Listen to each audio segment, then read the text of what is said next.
Damn. Damn, boy.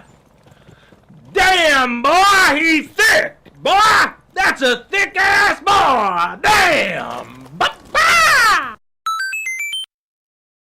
Hello ladies and gentlemen, and welcome to another episode of Rework, where I'm going to be tackling another Rainbow Six Siege operator who was from the vanilla game, which is IQ, the 3-speed 1-armor attacker. I absolutely do not care about this operator at all.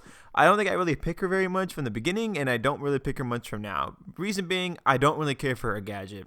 Although I do hear people, and I do understand that the weapons that she has at her arsenal is really good. But the problem I have with her is that her ability isn't really that useful to the team whatsoever. I guess to you it's pretty useful, especially now there's a lot of more trap operators such as Legion and a couple other operators that have like gadgets where it's really hard to see where they are.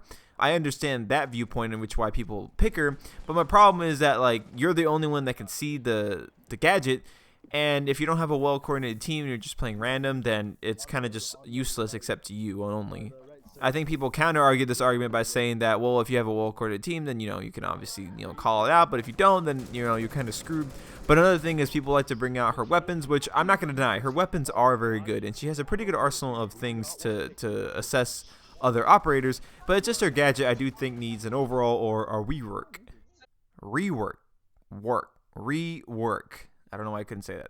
I don't have as many ideas or overhauls to the character as I did with my previous video with Tachanka, because IQ was still a pretty good operator in herself and she has a really unique ability, but it just needs to be utilized more, and I think I have 3 things that I can possibly do to change her to make her all around better. Just note that this is my opinion, of course, so take it with a grain of salt. But if you do have some better ideas, please leave a comment below in the video so I can look at it, because I do really appreciate when you leave a comment and also have your ideas. I liked all the ideas of the Tachanka video, and honestly, I probably could have made that video a top 10 things to do for the Tachanka just from all the other input that you guys had. So if you do have any input on IQ, please leave it down below. Anyways, let's get the video started. Starting with number 1, which is my favorite of the 3, is a tactical visor instead of an armband. Now, the thing I don't like about how she had to use her gadget is that she has to use her secondary sidearm pistol while using the gadget as well.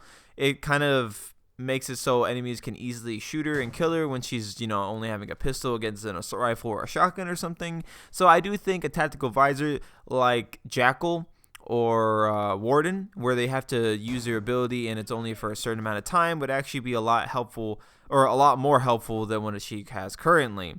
So things that can be a pro to this would be obviously that she can use her assault rifle and not have to worry about switching to her sidearm pistol and being at a disadvantage to other operators. And then a con would probably be just like Jackal when he's using his visor. You would get like static vision if you're getting shot at, so it'd blur your vision and stuff, and obviously discoloration.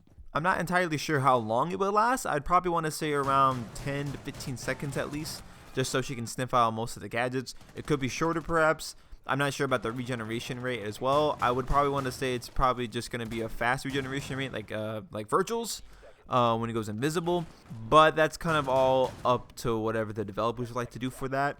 I would probably say 10 to 15 seconds would be pretty good, and then have like a 10-second cooldown to use it again. For my number 2 spot would definitely have to be so where IQ can mark enemy items and equipment for her teammates to see. This would be extremely useful. That way you wouldn't have to just call out items and equipment that you would see on the ground or on the ceiling and stuff and be the only one to be able to shoot it. And sometimes you couldn't be in the same room, or maybe there's a claymore in a certain area and you can't really describe where the area is to your teammates. So it would just be better if she can have maybe 3 or maybe 5 item markings that she can have at her character at all times, where she can mark it and you can clearly see it on the map, or just like a little blip in the area where where you can just see it through, maybe not even through walls, maybe just like a little like red arrow pointing down at the item.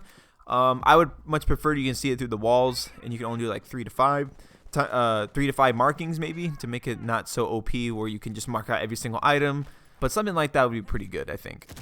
Obviously a con they would probably do with it is, like I said before, is make it to where you only have a limited amount of what you could do, or make it to where it only lasts for a certain amount of time. But I do think a marking system to be able to mark these items and equipment through walls for your team and for your teammates they can see can be pretty beneficial and make her a much more viable option to pick.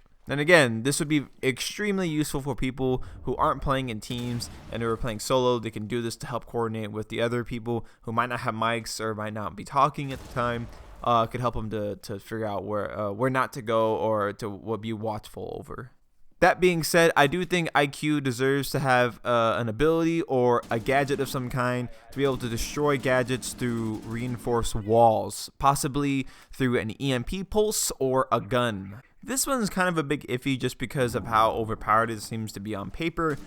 For me though, I think it would be really useful, and I feel like she should just have at least one hit be able to shoot through or send an EMP electrical pulse through a reinforced wall to destroy at least 1 or 2 gadgets. And that's pretty much the only thing she could do with it. I just feel like this ability would make it more handy for her to be on the team, and especially if like a Thatcher or anyone else dies and you can't get through a mute jammer or a bandit trap, this would be pretty useful to use in range or even in casual. I do understand that this kind of sounds OP on paper, like I said, but I feel like it'd make her much more interesting an operator, and perhaps they can switch out her sidearm pistol in order to do that, or to have it to where it's just a secondary ability that she has. Again, this one's a little bit more far-fetched than the first two, but the first two are definitely options that I can definitely see Ubisoft doing in the future, and I hope that they could somehow find this video and implement it into the character, because I do think that she, obviously she needs a rework, and those two options will make her an extremely viable pick for the future. That being said, that is all I have for this video. It's kind of a short video, but I wanted to just get my ideas out there. I'm currently trying to get ideas for Castle and how to rework him, just because I used to be a huge Castle main, so I kind of want to see what else they can do for him. But it's kind of hard to with some gadgets in Rainbow Six Siege, because some gadgets are just really, really good on their own. They don't really need too much reworking, only like a few minor tweaks here and there. But IQ and Tachanka were definitely on my list because it's just like there's so much potential there that they make them really good operators. That being said, this is the end of the video. I thank you very much for watching till the end. And again, like I said before, if you have any ideas for any other operator reworks, please list it down below in the comments, because I love to look through them and see what other ideas everyone has. And who knows, maybe next time I'll use them for more videos and I'll credit you and stuff, because you deserve credit. I don't want to steal ideas and be like, yeah, I came up with the idea. Most of these ideas were coming up from me. The last one especially, that one is a very far-fetched idea that every time I bring up to people, they kind of get turned down from it. But I hope you enjoyed it. If you do have any other ideas, please list it down below. Except, thank you very much for watching, and have a very nice day.